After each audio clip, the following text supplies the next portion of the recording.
আসসালামু আলাইকুম রহমতুল্লাহ। দর্শক, আশা করি সবাই আল্লাহ রহমতে ভালো আছেন।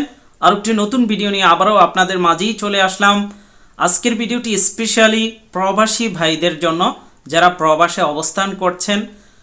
তো দর্শক, আপনাদের জন্য আজকের এই ভিডিওতে আমরা কথা বলবো প্রবাসে বসে আপনি কিভাবে বিকাশ ব্যবহার করবেন। বিকাশের নতুন আপডেট আসছে অলরেডি। মোটামুটি যারা টেকনোলজি বা ব্যাংকিং বিষয় একটু ভালো জানেন তারা সবাই জানেন। আমরাও কিন্তু একটি ভিডিও আপলোড করেছি আমাদের চ্যানেলে, সেটা মোটামুটি অনেক মানুষ দেখেছেন বিভিন্ন দেশ থেকে। তো দর্শক, আজকের এই ভিডিওতে বেশ কিছু আপনাদের সেই ভিডিও নিচে কমেন্ট করেছেন, বা বেশ কিছু এই বিকাশের ফায়দাজনক হবে কি না বিস্তারিত আলোচনা করব। ওখানের যে কমেন্টগুলো আপনারা করেছিলেন, আপনাদের যে প্রশ্নের উত্তরগুলো আছে, আর আমার কথার মাঝেও কিন্তু আমি আপনাদেরকে চেষ্টা করব সঠিকভাবে একটি পরামর্শ দেওয়ার জন্য।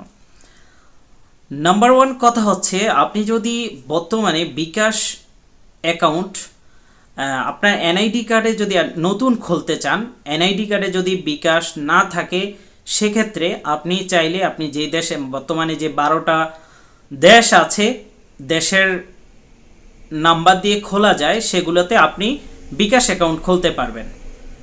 তবে আপনি যখন আবার দেশে যাবেন বা এই নাম্বার অফ হয়ে যাবে, কোনো কারণে যদি অফ হয়ে যায় আর কি, প্রবাসে থাকা অবস্থায়, সেক্ষেত্রে কিন্তু পরিবর্তনের সুযোগ নেই। আপনি দেশে যাওয়ার পর পরিবর্তন করতে পারবেন আবার বাংলাদেশের নাম্বারে। তো আপনি যদি এই রেমিটেন্স অ্যাকাউন্টটা খোলেন বিকাশের, সেক্ষেত্রে কি কি সার্ভিসগুলো পাচ্ছেন? এখানে আপাতত শুধুমাত্র সেন্ড মানি করা যাচ্ছে এবং মোবাইল রিচার্জ করা যাচ্ছে।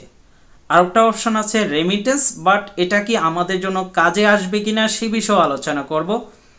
আর 2 নম্বর হচ্ছে, বর্তমানে কিন্তু অনেক মানুষ বিভিন্ন দেশ, বিশেষ করে সৌদি আরব, কাতার, দুবাই, সিঙ্গাপুর, মালয়েশিয়া বা ইউরোপের বিভিন্ন দেশ থেকে আমাদের সাথে যোগাযোগ প্রতিনিয়ত করছেন সিম কার্ড রোমিং করার জন্য।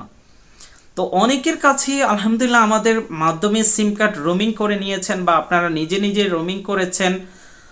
তো যাদের সিম কার্ড রোমিং করা আছে, আপনারা কখনো ভুলেও বিকাশটা ট্রান্সফার করবেন না। সেটা অপেক্ষা করুন বিকাশের আরও কোনো আপডেট আসে কিনা, সেই পর্যন্ত আপনাদেরকে একটু অপেক্ষা করতে হবে। কেননা আপনি যদি আপডেট করে আপনি যে প্রবাসে আছেন সেই দেশি নাম্বারে এই বিকাশটা অ্যাড করেন, সেক্ষেত্রে আপনি কিন্তু অনেকগুলো ফিচার বিকাশ থেকে আপনি হারিয়ে ফেলবেন। তো অলরেডি যারা বাংলাদেশি সিম কার্ডের বিকাশ ট্রান্সফার করেছেন, তারা অনেকেই কিন্তু আজকে 2 দিন যাবৎ আমাদের সেই ভিডিও নিচে কমেন্ট করতেছেন যে আমরা কিভাবে টাকা অ্যাড করব। এটা একটা বড় প্রশ্ন হচ্ছে। আসলে বিকাশ কোম্পানি, আমি জানি না কি কারণে প্রবাসে বিদেশি নাম্বারে আর কি এই খোলার ব্যবস্থা করে দিয়েছে। বিশেষ করে যারা সেলফিন ব্যবহার করেন, আপনারা জানেন সেলফিন নাম্বার পরিবর্তন করতে কতটা ঝামেলা মানুষকে সমস্যার মুখে পড়তে হচ্ছে। বিশেষ করে অনেক মানুষ কিন্তু প্রবাসী নাম্বার দিয়ে সেলফিন খুলেছেন, তারা এখন বিপদে আছেন। আমার সাথে এরকম অনেক মানুষের কথা হয়েছে, সেলফিন নাম্বার এখন পরিবর্তনও করতে পারছে না। ব্রাঞ্চে যেতে হবে, প্রবাস থেকে পরিবর্তন করার সুযোগ নেই। ব্রাঞ্চে গেলেও বিশাল এক প্রসেস আছে, যেটা অনেকের পক্ষেই সম্ভব না। তো আমাদের এই প্রবাসের নাম্বার, আমরা প্রবাসে কখন চিরজীবন থাকবো না, আমাদের দেশেই কিন্তু আমাদেরকে যেতে হবে। তো এই প্রবাসের নাম্বার দিয়ে অনেক সময় দেখা যাচ্ছে প্রবাসী নাম্বার অনেক রিজনের কারণে অফও হয়ে যায়, নিয়মিত রিচার্জ না করলে, বা বিভিন্ন কারণ থাকতে পারে, বা অনেকে আছে অবৈধ হয়ে যায়, বা তো এইসব কারণে যখন এই নাম্বারগুলো অফ হয়ে যায় তখনই তারা কিন্তু বিপদে পড়ে। তো আপনারা এই বিপদটা আবার বিকাশের উপরে টেনে আনছেন যারা অলরেডি বিকাশটা প্রবাসী নাম্বারে খুলছেন। তো এখানে আপনি টাকা কিভাবে অ্যাড করবেন এই বিষয়টা একটু বলি। বিশেষ করে আপনারা সবাই জানেন আমি সৌদি আরবে আছি। তো সৌদি আরবের যে মানি এক্সচেঞ্জগুলো আমরা ব্যবহার করি, ওয়েস্টার্ন ইউনিয়ন, মানিগ্রাম, ট্রান্সফার, বা এগুলো কিন্তু আরব দেশ বা বিশ্বের ওয়ার্ল্ড ওয়াইড সব দেশেই আছে। তো এতদিন আমরা কিন্তু বিকাশে টাকা পাঠাইতাম, যেমন আমি সৌদি আরবে থাকি বা অন্যান্য যারা দুবাই, কাতার আছেন, ওই দেশের ব্যাংকের মাধ্যমে আমরা পাঠাইতাম, সেখানে বাংলাদেশি নাম্বার দেওয়ার একটা ব্যবস্থা ছিল। এখন কিন্তু সেটা নাই। এখন যদি আমরা সৌদি নাম্বারে বা কাতারের নাম্বারে অ্যাড করি তো আমরা কিভাবে টাকা ওখানে পাঠাবো আমি জানি না, আমি এখনো পর্যন্ত দেখি নাই। যেমন সৌদি আরবের আল রাজি ব্যাংকে আমি চেষ্টা করেছিলাম, সৌদির নাম্বার যেটাতে বিকাশ আপডেট করা আছে সেটা দিলে ইনভ্যালিড দেখায়। আমি যদি ঠিকই বাংলাদেশি নাম্বার দিচ্ছি তাহলে কিন্তু বেনিফিশিয়ারি অ্যাড করে আমি টাকা পাঠাইতে পারছি। তো এজন্য আপনি কিন্তু এটা কারো মাধ্যমে আপনার ফ্রেন্ড সার্কেল বাংলাদেশে যারা আছে বা ব্যাংক থেকেও আপনি বাংলাদেশে যে ব্যাংক থেকে বিকাশে ট্রান্সফার করা যায় সেটাও আপনি এই সার্ভিসগুলো পাচ্ছেন না। বড়ই বিপদে পড়বেন যদি বিকাশ কোম্পানি আমাদের এই ভিডিওগুলো দেখেন। অবশ্যই আপনারা আপডেট আনার চেষ্টা করবেন। এটা আসলেই প্রবাসীদের জন্য কোনো ফায়দাজনক হচ্ছে না আমরা মনে করতেছি। এবং কি বিকাশে যেই রেমিটেন্স অপশনটি দেওয়া আছে সেখানে পেওনিয়ার দিয়ে অ্যাড মানি করতে পারবেন আপনি রেমিটেন্স। এখন আমরা তো পেওনিয়ার মাধ্যমে টাকা বাংলাদেশে পাঠাই না, এটা হচ্ছে যারা অনলাইনে আউটসোর্সিং করে পেমেন্ট নেওয়ার জন্য, যারা বাংলাদেশে থেকে আউটসোর্সিং করে বা বিশ্বের যে কোনো দেশেই আউটসোর্সিং করেন না কেন আপনি পেমেন্ট নেওয়ার জন্য তাদের জন্য। কিন্তু আমরা যারা প্রবাসী আছি ওখানে তো ওয়েস্টার্ন ইউনিয়ন অ্যাড করার কোনো সিস্টেম নাই।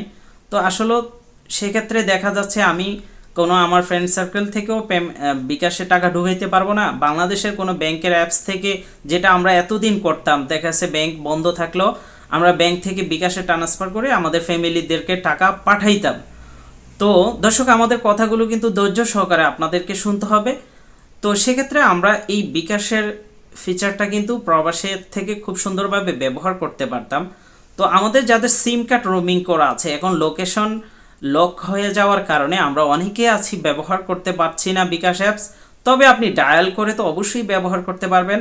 আমি মনে করি যাদের সিম কার্ড রোমিং করা আছে আপনারা ডায়াল করে হলেও ব্যবহার করুন, পরিবর্তন করবেন না, কারণ আপনি প্রবাসে সবসময় থাকছেন না, দেশে কিন্তু যাইতে হবে। তো বারবার পরিবর্তনের করার দরকার নাই। এবং কি প্রবাসী নাম্বারে অ্যাড করার পর আপনি মাত্র দুইটা ফিচার পাচ্ছেন, সেন্ড মানি করা এবং মোবাইল রিচার্জ। তো এগুলো আমি মনে করি এতটা প্রবাসীদের জন্য ফায়দাজনক হবে না। আপনারা কিন্তু এক ধরনের কিন্তু এই বিকাশ প্রবাসী নাম্বারে অ্যাড করে বা প্রবাস থেকে নতুন বিকাশ খোলার পর প্রবাসী নাম্বার দিয়ে সেক্ষেত্রে কিন্তু আপনারা বিপদের মুখেই কিন্তু পড়ে যাচ্ছেন, টাকা ঢুকাইতে পারছেন না। আর আজকে লাস্ট আমি যখন ভিডিও তৈরি করছি আজকে 2 দিন যাবত আমাদের সেই ভিডিও নিচে এই প্রশ্ন যে আমরা টাকা ঢুকাবো কিভাবে। তো দর্শক এই জন্য আরেকটা প্রশ্ন হচ্ছে যদি কেউ বিদেশি নাম্বারে বাংলাদেশি সেটা আপডেট করেন যে বাংলাদেশে অ্যাকাউন্টে যেই বিকাশটা ছিল সেটা কিন্তু আপনার প্রবাসী নাম্বারে সম্পূর্ণ চলে আসবে, বাংলাদেশি নাম্বারের থেকে ক্যান্সেল হয়ে, এবং টাকা ঢুকা যা আছে সেটা সরাসরি প্রবাসী নাম্বারে চলে আসবে। এজন্য আমরা বিকাশ কোম্পানির কাছে রিকোয়েস্ট করব, আমরা সিম কার্ড রোমিং করে ব্যবহার করতে চাচ্ছি সুন্দরভাবে, যেটা সম্পূর্ণ ফিচার আমরা জানি প্রবাস থেকে অ্যাক্সেস করতে পারি, bank to bKash, bKash to bank, mobile recharge, send money, cash out সব কিছু এবং সেভিংস সব কিছু জানি আমরা প্রবাস থেকে ব্যবহার করতে পারি। সেই ব্যবস্থা আপনারা গ্রহণ করুন। আশা করি এটা আমাদের জন্য উপকার হবে, আপনাদের কাস্টমারদের জন্য উপকার হবে, যেটা অলরেডি রকেট করেছে। এবং আমাদের রেমিটেন্স অ্যাড করার জন্য অবশ্যই আপনারা সেটা ব্যবস্থা করুন। প্রবাসী নাম্বারে এই সিস্টেমটা আশা করি আপনারা আপডেট করবেন, কারণ এটা আমাদের জন্য আসলে আমার চিন্তা চেতনা বা আমি যত মানুষের সাথে কথা বলেছি এই পর্যন্ত এটা কেউই এখনো পর্যন্ত হইতে পারে এখন নতুন দেখে অনেকেই খুলতেছেন, কিন্তু আসলে বাস্তবতা কিন্তু অনেক কঠিন, আপনারা সমস্যায় পড়বেন যদি বিকাশ ভালো কোনো আপডেট আরও বেশি নতুন ফিচার অ্যাড না করে। তো দেখা যাক সামনে নতুন কোনো কিছু আরও অ্যাড করে কিনা বিকাশ। যদি অ্যাড করে বা টাকা ডিপোজিট করার সিস্টেমগুলো আপডেট করে সেক্ষেত্রে কিছুটা প্রবাসীরা ফায়দাজনক হবে। তবে রকেটটা কিন্তু মানে ডাচ বাংলার রকেটটা কিন্তু তারা কিন্তু খুব সুন্দর সিস্টেম করেছে রেমিটেন্স অ্যাকাউন্টের ক্ষেত্রে, এবং ফ্রিতে আমরা যে কোনো এজেন্টের কাছে ফ্রিতে টাকা তুলতে পারি। আর সেখানে কিন্তু বিকাশ ফ্রিতে টাকা উত্তোলন করার সিস্টেমটাও দেয়নি।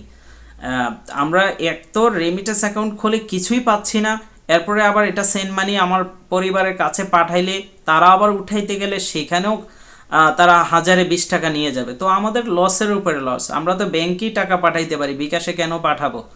তো দর্শক, এই ছিল আজকের ভিডিওটি। নতুন কোনো আপডেট আসলে অবশ্যই আপনাদের কাছে আবারও চলে আসব।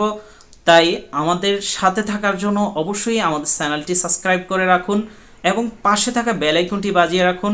বিশেষ করে যারা এখনও পর্যন্ত সৌদি আরবে আছেন অথবা কাতারে আছেন, দুবাই আছেন, সিঙ্গাপুরে আছেন, মালয়েশিয়াতে আছেন বা ইউরোপের বিভিন্ন দেশে আছেন, আপনাদের কাছে যদি বাংলাদেশি সিম কার্ড থাকে অফ করা, অথবা আপনি বাংলাদেশ থেকে আপনার বিকাশটা যদি সিম কার্ডটা যদি বাংলাদেশে থাকে, আপনারা সেটা রোমিং করে প্রবাসে এনে ব্যবহার করতে পারবেন এবং আমি মনে করি সেটাই আপনাদের জন্য ব্যবহার করলে ফায়দাজনক হবে। তো যদি আপনারা রোমিং করতে চান, নিচে নাম্বার দেওয়া আছে আমাদের হোয়াটসঅ্যাপ নাম্বারটি, অবশ্যই আমাদের সাথে যোগাযোগ করবেন। ইনশাল্লাহ আপনাদের কাজগুলো কিন্তু আমরা সুন্দরভাবে করে দেওয়ার চেষ্টা করব। তো দর্শক, আজকের মতো এখানেই বিদায় নিচ্ছি।